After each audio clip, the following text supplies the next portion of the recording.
Yeah, do you want to test? Thanks. Okay, Testing 1, 2, 3. good to go. Yeah, if you want to take your mask off.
Hi, good morning, everyone, and welcome back to our third and final day of Best Practices Conference. To close out our clinical practices, we have Dr. Theodora Pinnock with Pediatric Chronic Diseases, Inflammatory, and COVID-19. Oh my. Just a bit about Dr. Pinnock. Dr. Pinnock's background includes considerable experience with public health awareness and public health programs. She amassed a rare body of knowledge and experiences locally and nationally and internationally about the effects of health and human services designed for delivery to the poor and disadvantaged. She has presented on pediatric public health issues nationwide for the last 3 decades.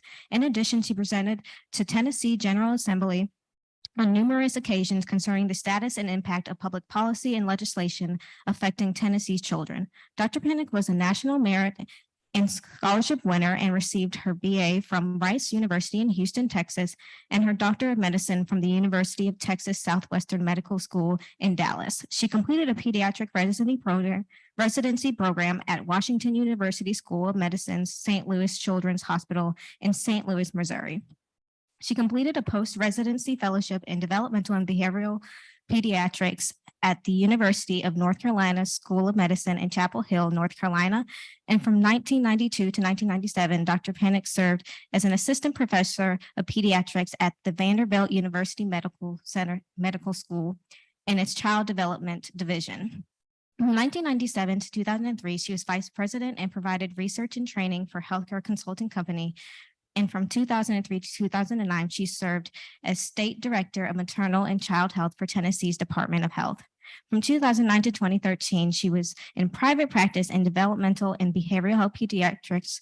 Since July 2013, Dr. Pinnock has served as assistant professor of pediatrics at Meharry Medical College, where she teaches and trains medical students and residents and provides developmental and behavioral assessments and treatment. In 2019, she became the Associate Dean of Student Affairs and Admissions and is responsible for the admission of students to the School of Medicine and Student Wellness. Please welcome Dr. Pinnock.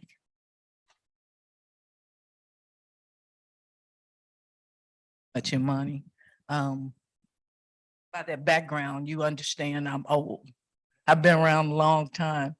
I am thrilled to talk with you today. And I hate lectures. So I want this to be interactive. I want to get your input. I want you to ask questions. But I use themes, and they're usually centered around my favorite things. And so songs and movies, I love. And the title, some of you might remember The Wizard of Oz. Some of you are fairly young. You might remember The Wiz. And some of you look a little young that you won't even remember those. But this is a take from a line from The Wizard of Oz. Dorothy first encountering her three friends. And she says, lions, tigers, and bears, oh my. So we're going to talk about some pediatric chronic diseases, and we're going to talk about one in particular that's really new, that's only happened in the last couple of years. And then we're going to talk about the big elephant for the last 3 years that has really impacted our lives, COVID-19. I actually will, even when I talk about the chronic diseases, I'm going to try to share with you how COVID-19 has impacted some of our pediatric chronic diseases. So it just made the trip to Oz even more meaningful and harder, because we certainly need to find the brains, we need to find the courage, and we need to find a heart to do the things that we need to do for patients now. Let's see if I can make the technology work. No. Okay, that's great enough. Next slide, please.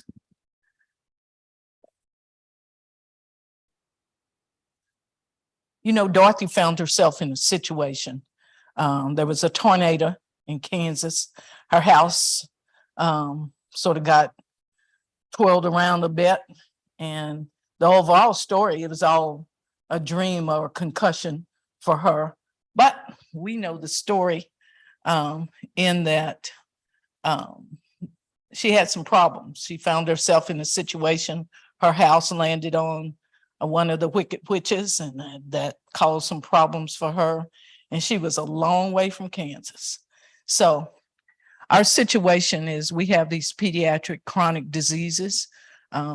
Most of them actually were somewhat getting better, but I'll just talk to you about 3 of them today, because I could spend a whole hour just telling you what all the pediatric chronic diseases are. But we're going to focus on the big 3. We're going to focus a little bit on the inflammatory syndrome, which is one particular complication of a COVID infection in children. Although there's now being described a similar condition in adults. And then we're going to talk a little bit about COVID-19. I'm sure you're about tired of talking about COVID-19, but COVID-19 is still real and it's still wreaking havoc, and we need to talk about it. And then we're going to go to Oz. We're going to find these solutions, and hopefully you're going to help me do that. And you're going to help me click my red slippers today. And let's see if they're red. I don't think they're red today.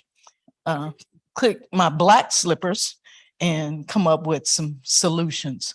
So next slide, please. Oh, there they are. Dorothy in the middle, which you know was played by Judy Garland, and the Tin Man, the Scarecrow, and the Lion. Next slide. If you liked the versions that came out in the 80s, The Wiz with Diana Ross and the lovable Michael Jackson and Nipsey Russell. And I forget who the Lion was. Nipsey Russell was the Tin Man. Next slide. Okay. I'm just going to encourage y'all a little bit, since it might be a while since you heard this. This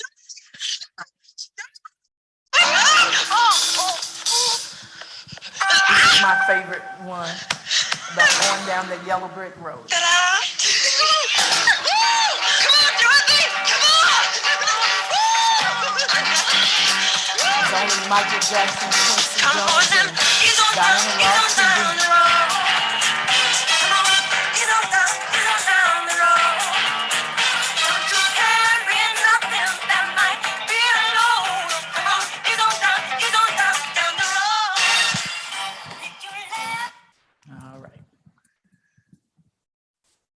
Let's talk about some of these pediatric diseases.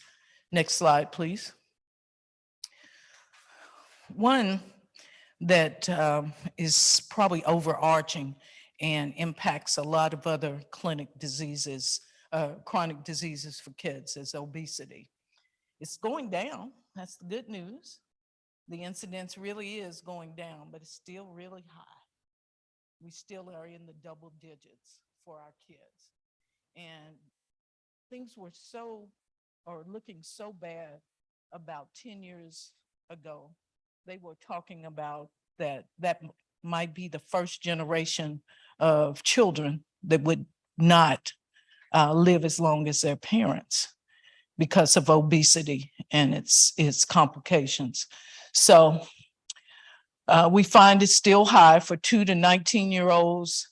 It's still about 19.7% and affects 14 million kids, over 14 million kids. And you see the prevalence by age. Younger kids still have double-digit numbers, and the 6-year-olds to 19-year-olds are definitely in the double digits, almost a little over a fifth of that population. So you already know it impacts a lot of kids. The main complications are the same as they are really for adults: high blood pressure, high cholesterol, which leads to heart disease and early heart attacks, all of that, type 2 diabetes, asthma, sleep apnea, and joint problems, i.e. most human bodies were not made to carry quite a bit of weight. And if you start doing that early on as a child, it really wreaks havoc later on. In the definition, the main definition for obesity is a body mass index, and that's the height over the weight at or above the 95th percentile. It's a formula you plug in. And for adults, we know that usually 30 and above is problematic. And for kids, we use the 95th percentile of the growth charts. Next slide.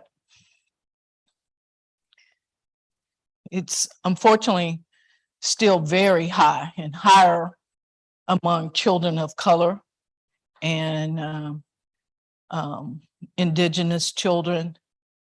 It is extremely high. Also, kids from lower socioeconomic levels and the impoverished children, it's too high. And I put in parentheses the social determinants of health, because there are some causes, but you've got to know, with numbers as high as we see, there's some factors that don't have to do with genetics and don't have to do with the kids themselves that impact children and their weights. And so things like physical inactivity, decreased sleep, food choices, I just plugged it in again, social determinants of health. I'm not going to let you forget that, because we often want to say when we see people that are overweight, oh, they should make better choices. Oh, they should do better. Well, I'm here to tell you, even if they decide to do all they could, they might be living in situations that will not allow them to do some of the things that are more healthy. Genetics certainly play a part, not as much as it will in the next two chronic conditions I'm going to discuss.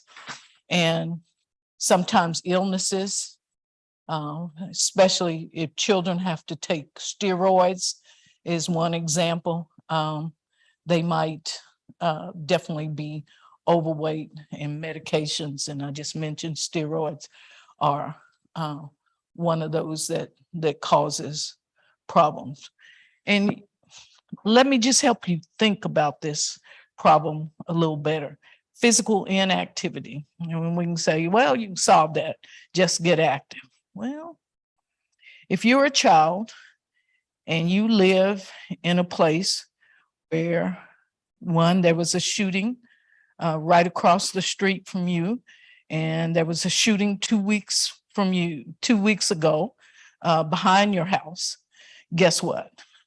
If your mom was like my mom, you're probably not going outside to play. And that's just it. So even if you wanted to be healthy, your limitations of being outside are a problem now. So that's an issue. Let's talk about sleep, for that matter. You're trying to sleep, but gunshots and shouting and police sirens and ambulances are running all night in front of your house. Last time I heard, kids don't have super hearing that they can mitigate noises from their windows. So it's easy when we see kids that are overweight to try to say, you know, their mom and dad should do better. Well, that may or may not be true, but some kids live in situations they can't do any better.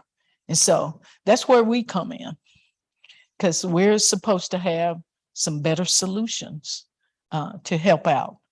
And so I'll keep talking about that as we go along. COVID-19. What did COVID-19 do to obesity? Can you guess? I'm not going to let y'all just sit there. I hate lectures. It increased it. Yep. It increased it.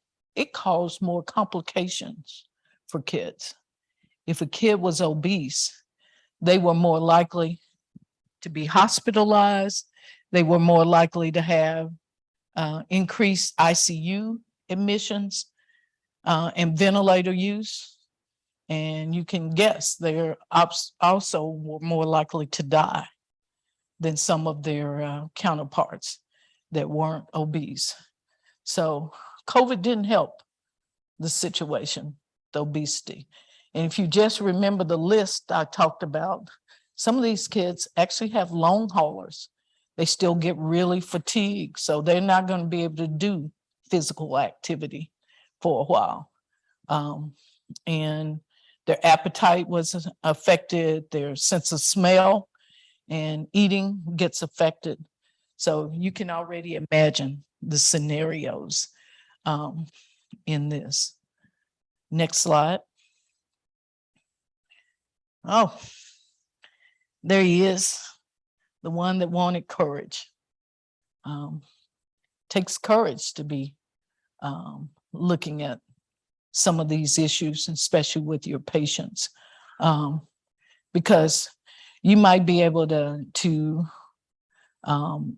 give folks a diet to follow and give them some instructions to follow.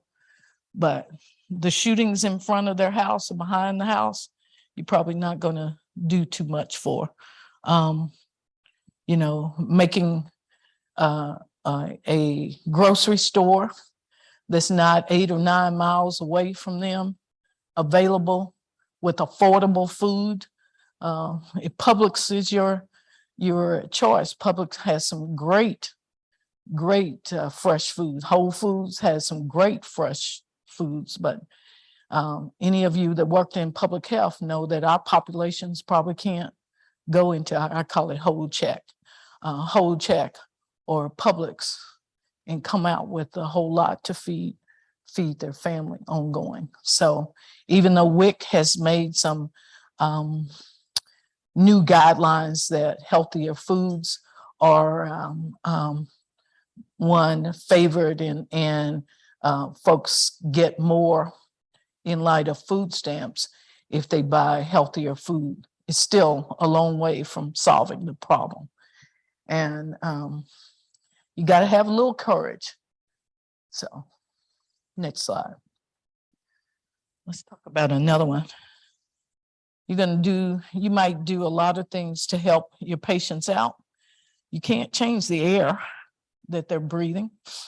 You can't change the fact that they get exposed to chemicals as well. We might be able to change that one. Asthma. Asthma is still very much a chronic disease that we're having trouble getting our arms wrapped around. For kids under the age of 18, 5.8% or 4.2 million children. The prevalence is higher in children of color and children living in poverty, very similar to obesity. And there you see the prevalence according to age. It strikes the young and older preteens and teenagers have the highest one, the 8.6% there.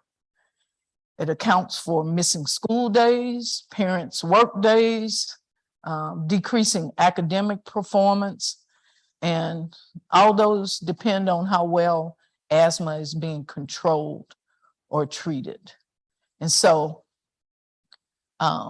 if it's being controlled very well, and here's where we come in, if we manage it really well, the kid might feel good most of the time and feel like going to class and being in class.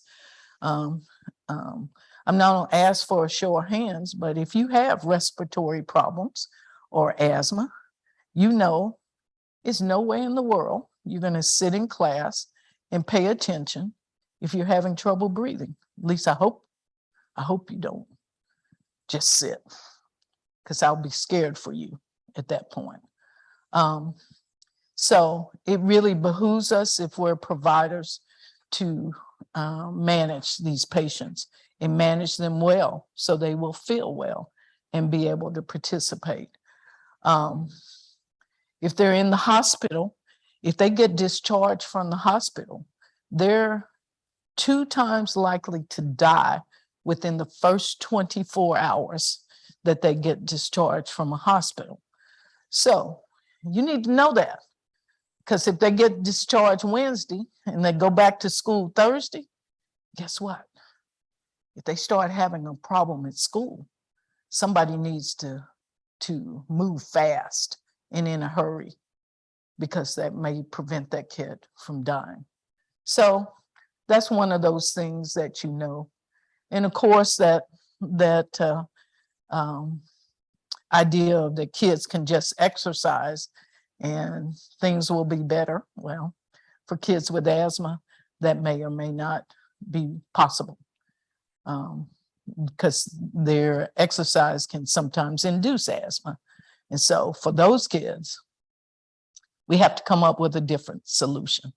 It's not just here, take this medicine, and stay away from smoke, and allergy proof your house. All those are nice things, the things that will probably help.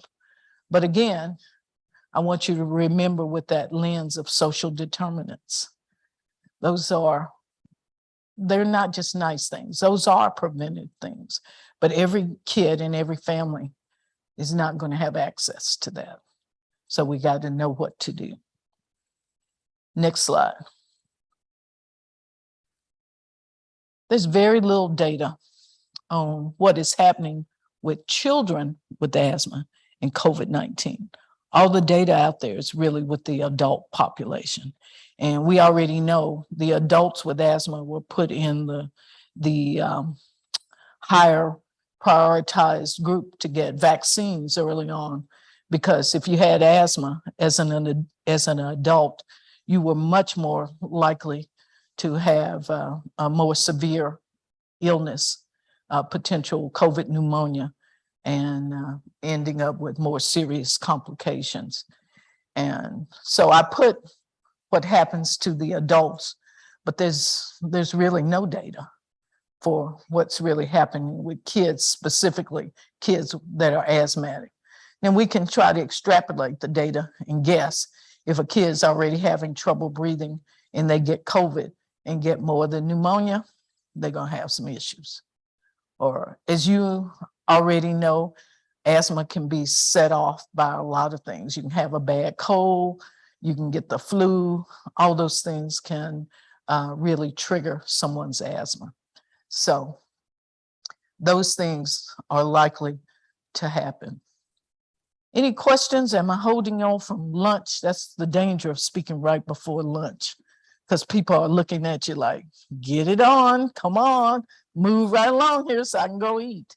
No, any questions about this? Okay, I'm not going into a whole lot of detail, because if you're a health provider, you already know that. So I didn't want to come and try to tell you things you already know. I wanted to come and hopefully just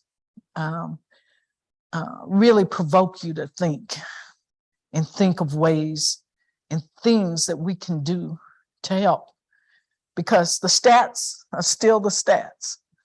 And for the most part, they're not changing very well. With obesity is going down overall, but still too many children have obesity, especially children of color.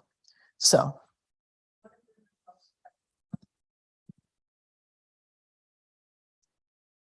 that's a great question. Before I tell you some things that have worked, anybody have some thoughts about what things have worked with obesity? Or even you, Ms. Miller?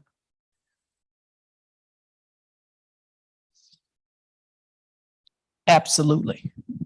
For you folks out there, Ms. Miller asked the question, what things have worked for obesity? And I turned around the question to the audience, and she gave a very powerful one. The revitalization of our school lunch programs. In particular, if you remember, First Lady Michelle Obama had a lot to do with some of our school lunch programs being changed in not only the content, but the quality and having more vegetables and things added to the menu than it used to be. So you're dead on. That definitely makes a difference. Anybody else?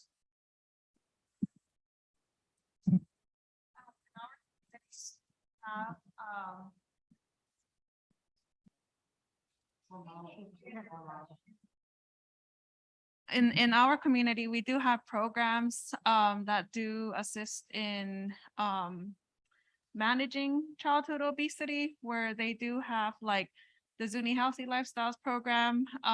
They have kiddos coming in and doing certain activities to assist with the obesity rate that we have in our community. So it's like family walk runs, individual walk runs. Okay. Zumba is becoming a big thing in our community. Let's see what else is there. They have like assortment of things, bike riding. Let's see, they even have individuals coming from around the state coming in to do like dance classes. So there's been quite a few activities that we've seen that is helping in our community with the obesity rate. That's great.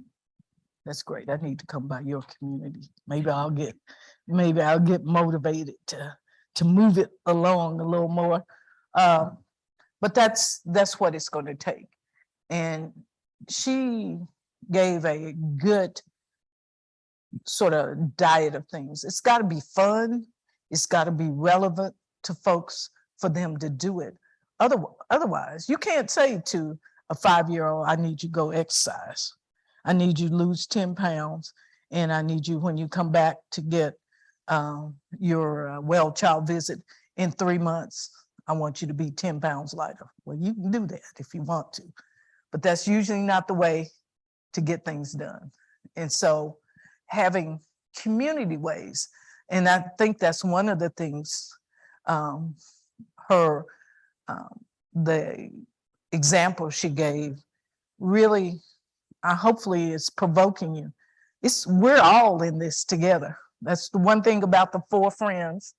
Everybody needed something, but they were all in it together. They all went to Oz together. And we can't just say, oh, it's this kid's problem, or it's this family's problem. It's all our problem. Because guess what? When kids get sick and are in the hospital, then it becomes my problem, whether or not I had anything to do with the family. So we got to think, it's all our issue. We don't need to have big kids, because big kids get to be unhealthy adults and they have a lot of complications. And we don't want our kids dying before their parents. That's not what I went into medicine for, is to see all the health trends go south. That's not it.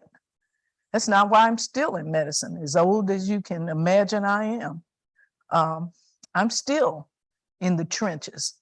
I told somebody before this talk started, I thought by now, as a developmentalist, they'd be putting me out to pasture. We wouldn't even need developmentalists. Man, I still manage with my other job to see patients 2 days a week.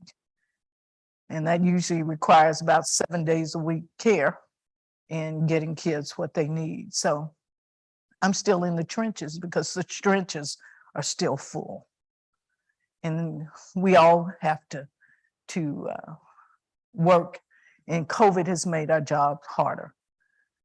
Access to care became a real problem in COVID initially. Things have gotten much better, but if you weren't deathly ill, those first 6 to 9 months, you didn't go anywhere.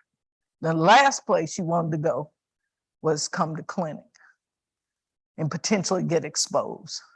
So, well child visits over the last 2 years, you don't need me to come tell you the statistics. You can but guess. Even as adults, if we didn't have to go to the doctor for something, did we go over the last 3 years?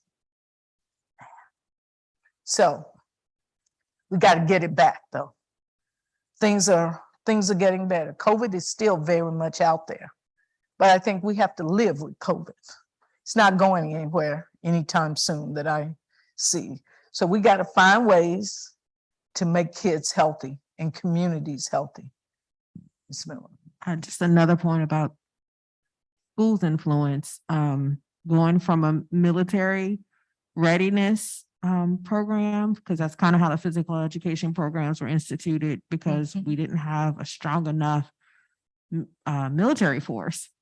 And so the military type physical Yes. activity was instituted, but now we're seeing creative activities that are more engaging, more fun, and also introducing autonomy over our bodies, not just doctor directed or Right.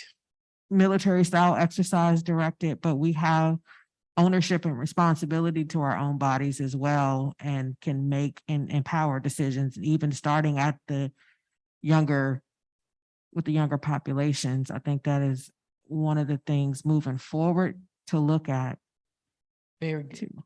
Thank you. Because I'm going to ask you, I'm going to provoke a question. Maybe y'all all go to doctors that are the right weight and exercise and take care of themselves and don't smoke and all that. But doctors can sometimes be the worst. I can tell you theory, but do I always do it? I know moving around helps me more than sitting. I got a Fitbit that reminds me every 50 minutes, get up out of that chair and move. Because you're tempted to keep working, and you know what? But you age, your body gets more unhealthy, the more sedentary you are. I know that. I don't always do that.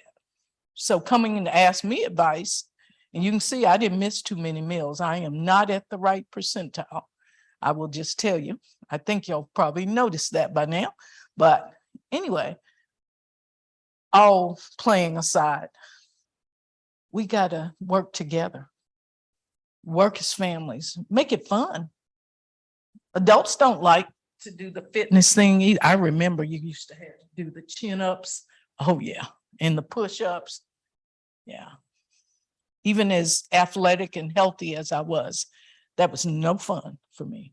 And I don't know if you live in Nashville, we just had an amendment on the ballot that policemen could do the physical training at the level of civil service versus the military, which is now the policy. So, yeah, we need ways to think about this. And anybody have a clinic health day, a clinic day aimed at moving around or getting the kids moving, getting the doctors moving for that matter, and the nurses or the medical staff? That's one way to do it. Kids can have fun. And I know you're saying, well, what clinic does she work in that she doesn't realize we have those 15-minute slots and then it's not enough time? 5 minutes of running around the clinic or marching around the clinic or dancing around the clinic, doing the electric slide around the clinic or the wobble or whatever you want to do. That'll be fun. That'll be healthy for everybody. Try it. So we've got to continue to think about these things because COVID made things worse for us. All right, there's my good people that have eased down the road, and they have just encountered some of the big complications. And so we're gonna hit a subject that's near and dear to me. There's that tin man that needs a heart. Next slide. This one hits home with me because a lot of what I do is based on this, whether teaching, whether it's seeing patients. ADHD, attention deficit hyperactivity disorder. Prevalence keeps going up. For kids aged 3 to 17, Between 2016 and 2019, the incidence was 9.8%. And look at there, 14 million children. That's almost as many as the kids that were obese, right? That's a lot of kids. That's a lot of kids. The prevalence, you see, there's a disparity in gender. Boys more likely than girls. Children of color are higher than some children of color. In particular, Black and white are more likely than their Hispanic and Asian counterparts. Why do you think that is? I ask this question to my medical students too.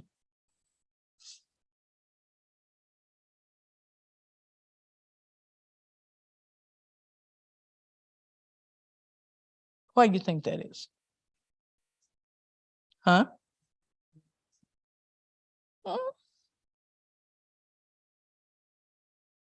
Could.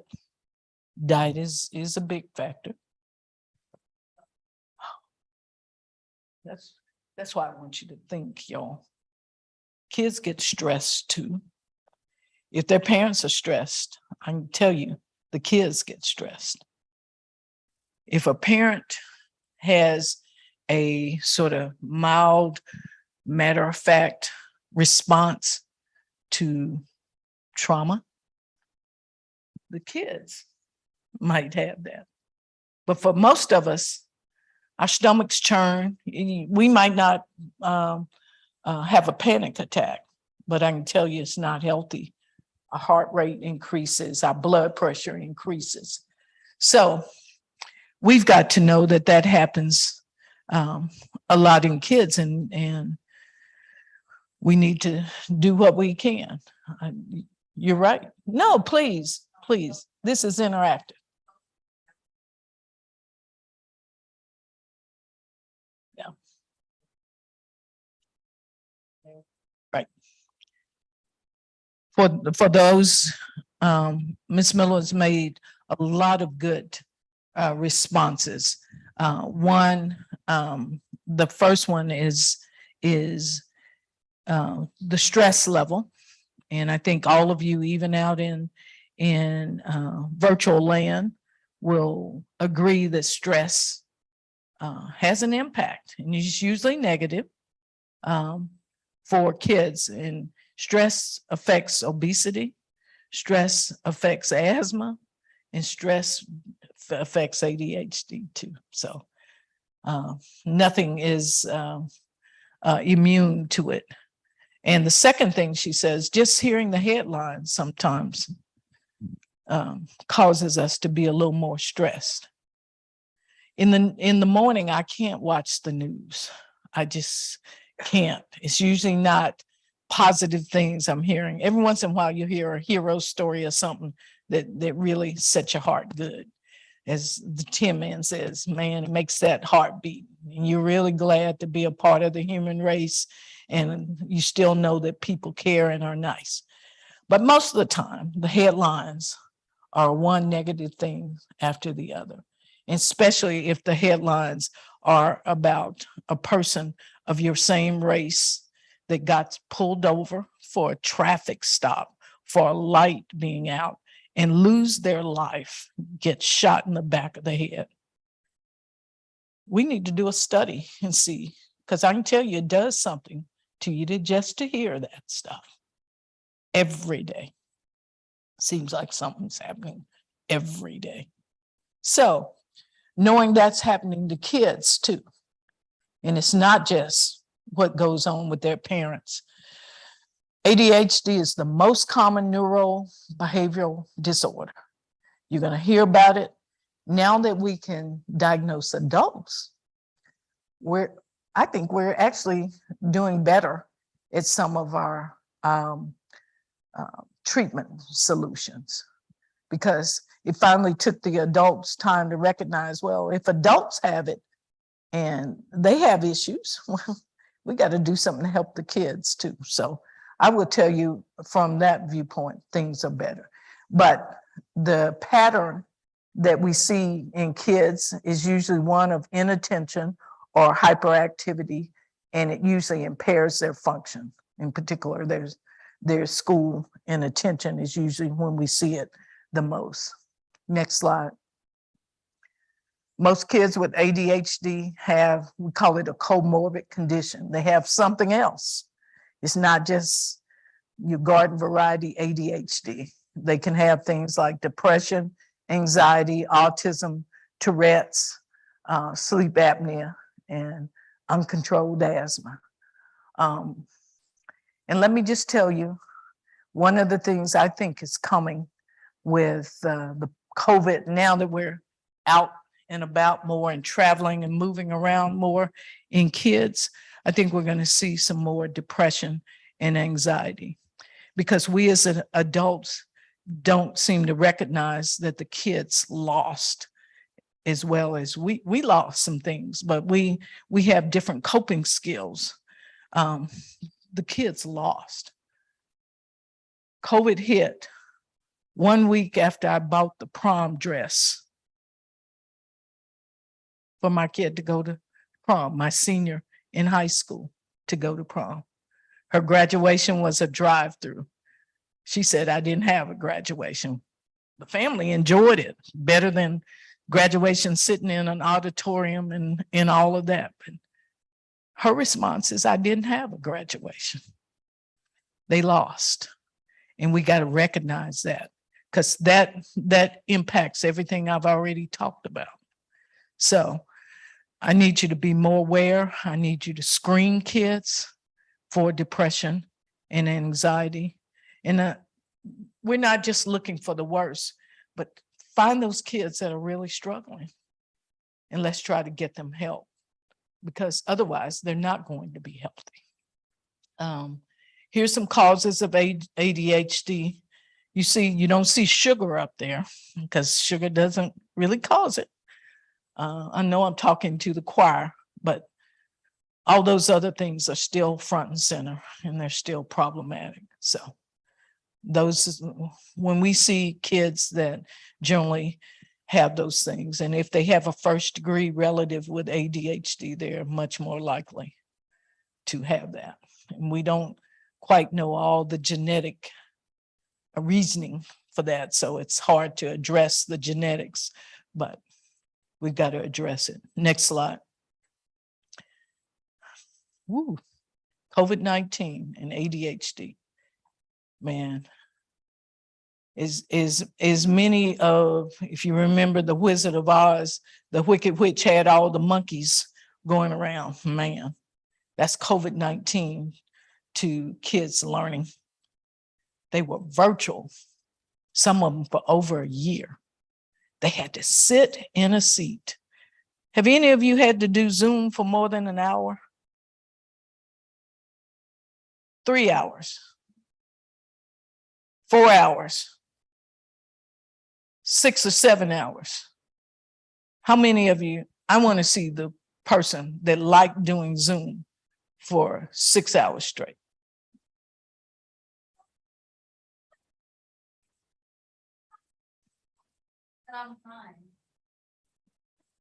Okay. How many people in this room? And we got one. I can assure you it would be almost 0% if you had this room full of kids. They weren't made necessarily. Even eyes doing 3D learning, they're not made like that. So we got a ways to go. I'm personally glad we're in person. I know it's causing a lot of parents some consternation. I have a thought about how we can sort of get past it, and it's no guarantees. There's no guarantees if you keep them at home and keep them virtually that they won't get COVID, especially with some of these variants that we've had recently. So anyway, as far as COVID-19, again, we don't have a lot of studies on kids with ADHD and COVID-19. But in adults, the problem seemed to be that ADHD folks that were poorly treated, i.e. their impulsivity was up quite a bit, they got COVID a lot more. Can you guess why? Why you think those folks got COVID? Being still, keeping their mask on, being out in places that probably is not the best place to be. A lot of people that you don't know that have maybe come from lots of places. Those are not the most low risk places to pick up COVID. Impulsive with making their decisions. Exactly.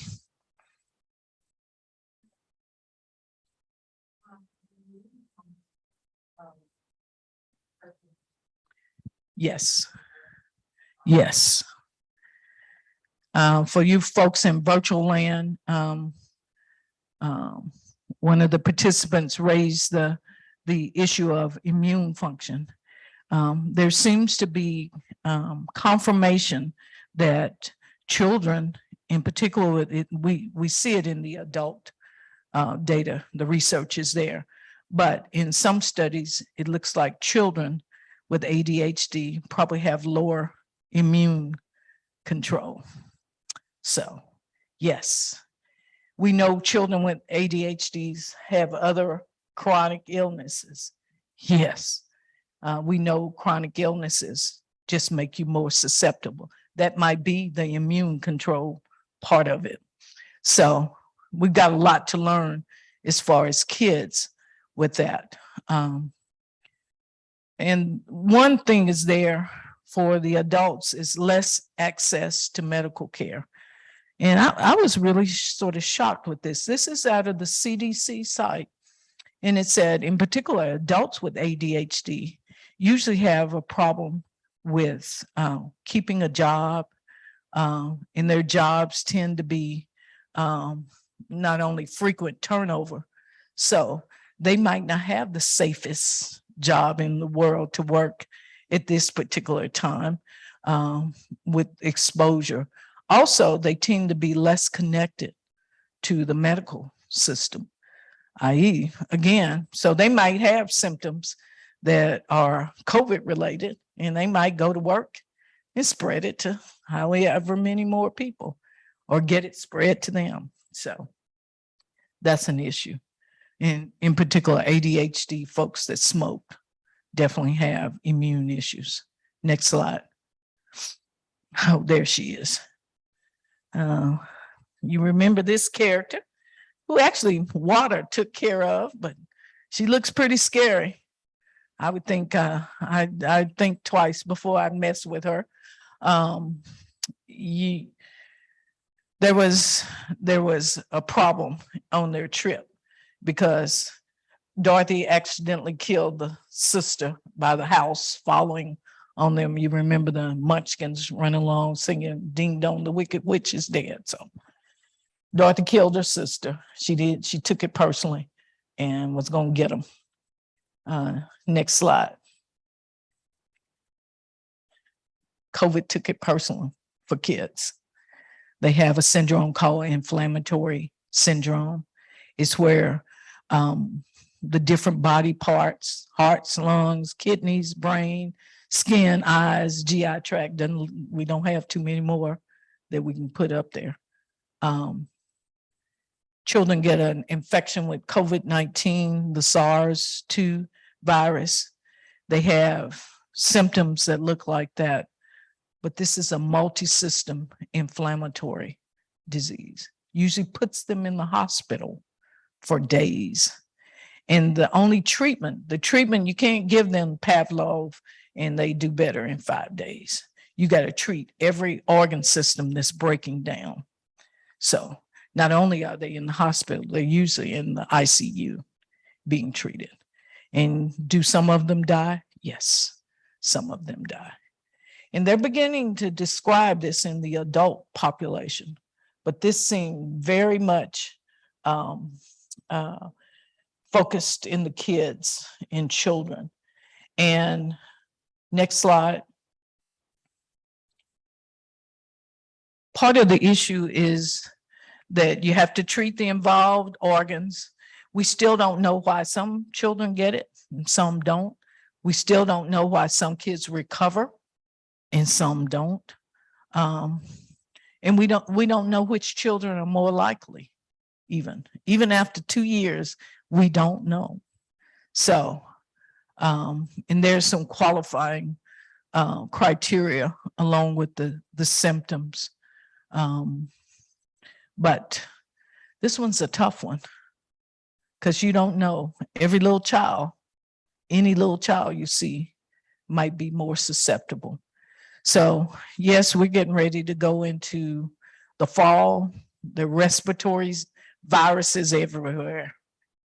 You got to be cognizant because if you miss this one, a kid might pay with his life.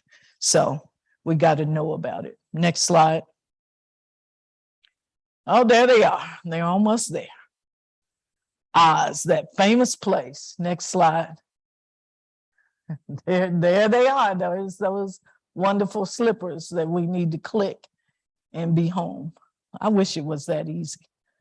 I wish I could stand here and say, I'm going to click my slippers and we're going to get rid of obesity, asthma, and ADHD in a day. Doesn't happen like that, though. So, next slide. Now that we've found the yellow brick road to Oz, now that we know we have brains, courage, and a heart, we, like Dorothy, need to find our way home and prevent these conditions. Next slide. Okay, I wrote down some preventive measures for obesity, but I put down at the bottom other red slipper solutions. I'm gonna ask y'all that. Y'all wearing the red slippers too. I'm not the only one on this journey. I took y'all with me. How can we prevent these things?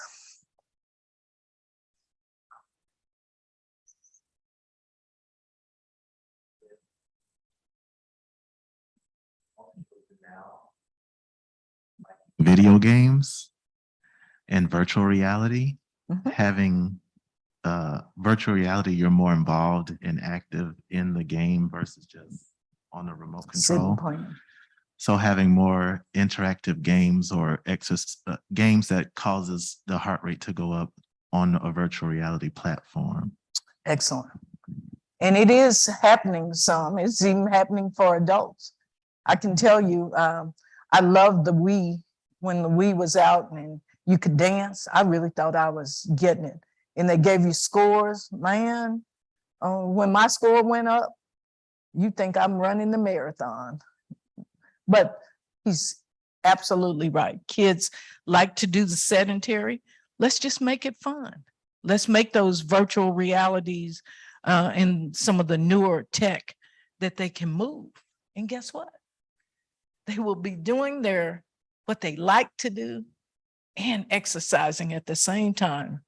Imagine that. That is definitely a red slipper solution. And I think it's happening. It's still not overall access to kids. Some of that virtual reality, that's very expensive still. Those platforms and those games are expensive, but just like most of that tech side of things, the prices do eventually come down and it's more universal.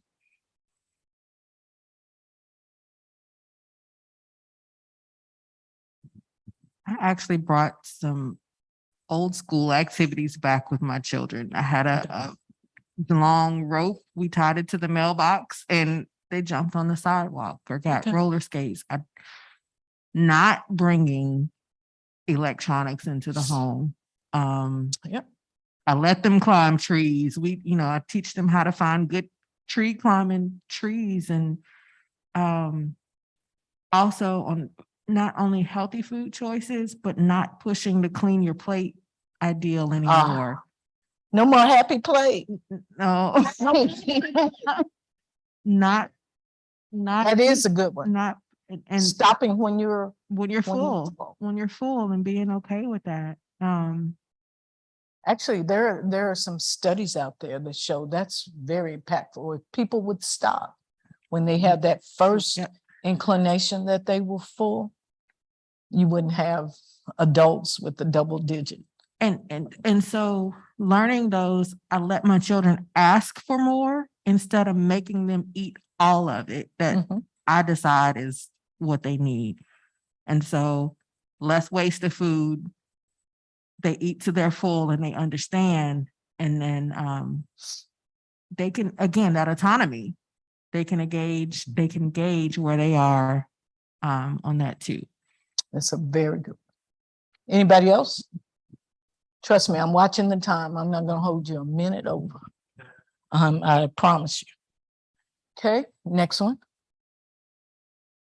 Preventive measures for asthma. Mainly for asthma, you just got to find out what's triggering the child and trying to keep them away from that trigger. If it's just the natural, you live in an allergy capital of the world, it's going to be hard. But you can do some things in the house and around the environment and around the school environment that can make it better for them. Also, medications, allergy shots definitely have helped. But just put this one in your thoughts. If we change climate control, you think that might help the quality of air around the country? Maybe. Next slide. Next slide.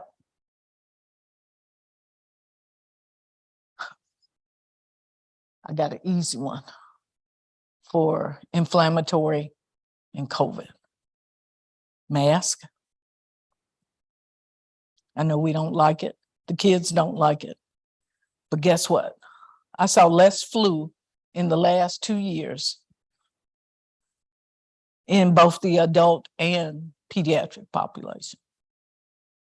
Washing your hands, keeping your face covered.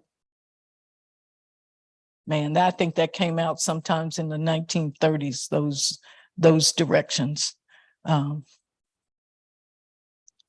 Next slide. Okay. This one, I know gets political, but I'm a pediatrician. And the one thing we got right, or one of the things we got right, we got several right, was vaccines. As a matter of fact, my brother told me yesterday I need to go out and get my shingles vaccine before I end up like a friend of his. You know, vaccines, they work. They have been working.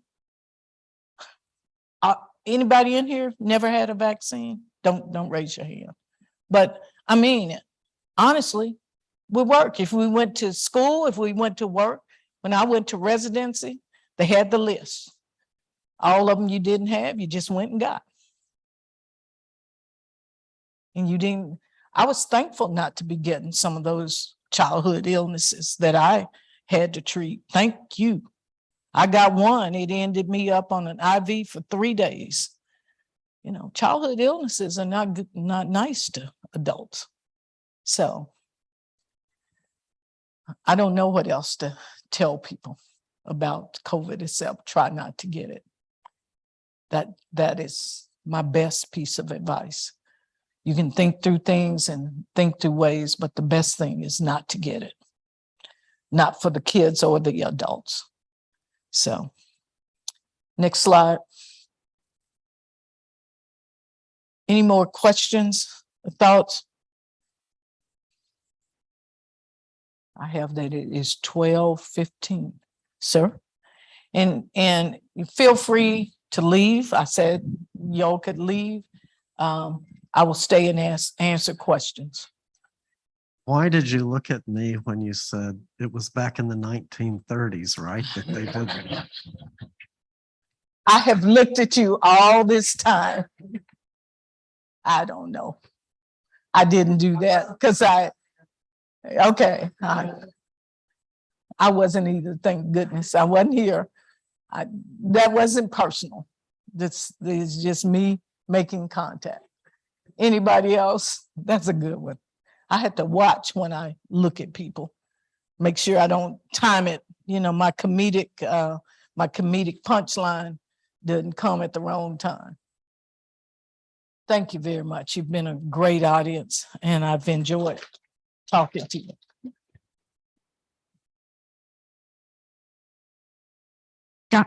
Thank you, Dr. Pinnick, for that wonderful presentation and appreciation. USET would like to provide you with a gift, so I have that here for you. And thank you so much again.